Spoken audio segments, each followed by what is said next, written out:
When I first started learning English, the phrase, "How do you do?"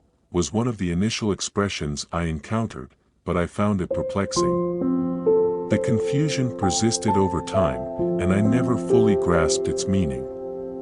Was it an inquiry into one's professional success, as in asking a businessman if his ventures are flourishing, or a teacher if her educational endeavors are fruitful? It seemed like a peculiar way to gauge someone's professional status. One significant issue is the ambiguity surrounding the phrase.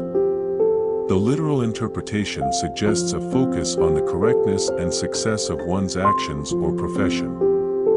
This can be misleading, making individuals think it pertains exclusively to their job performance. This misinterpretation can cause stress, especially for those experiencing professional difficulties, as it feels like a judgment of their competence and success. Another problem arises from the deeper philosophical misunderstanding.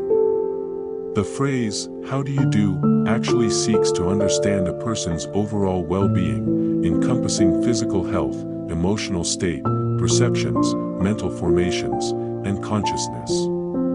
In the Buddhist tradition, these elements are crucial to a person's holistic health. Misinterpreting this phrase strips away its broader, more profound implications, reducing it to a superficial check on professional achievements rather than a genuine concern for one's comprehensive well-being. The third issue involves the cultural differences in perceiving and responding to such questions.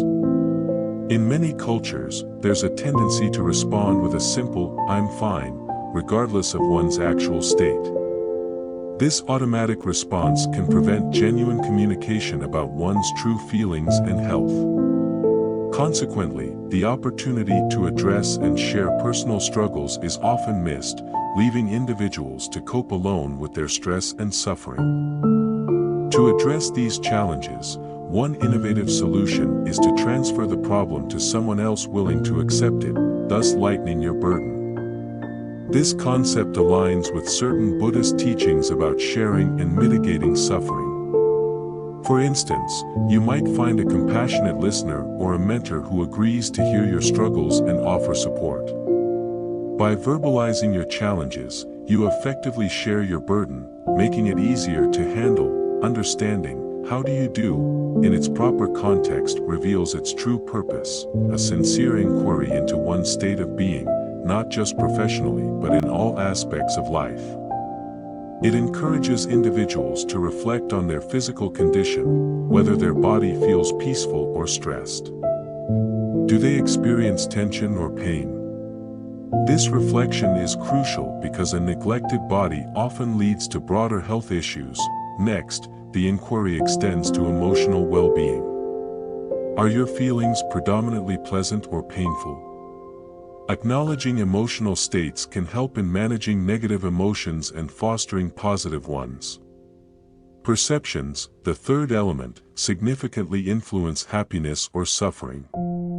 Many of our perceptions are inaccurate, leading to unnecessary distress.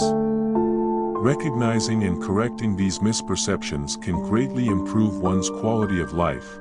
Mental formations, such as anger, fear, joy, or sorrow, also play a critical role. Buddhism identifies 51 mental formations, each impacting our mental state. Awareness and management of these formations are vital for maintaining mental health. Lastly, consciousness encompasses the entirety of one's mind, where both suffering and joy reside. A mind burdened with fear, anger, and sorrow needs mindful practices to alleviate these negative states.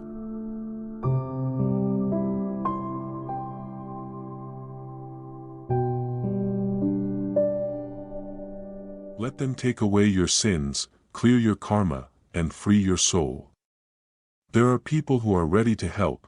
They will assume full spiritual responsibility for your sins. It's their job. Today, Mental Honor provides everyone with the opportunity to find a partner who will absorb your sins. Make your choice today, as tomorrow you may not have one. The Service, by Catharsis, from Mental Honor.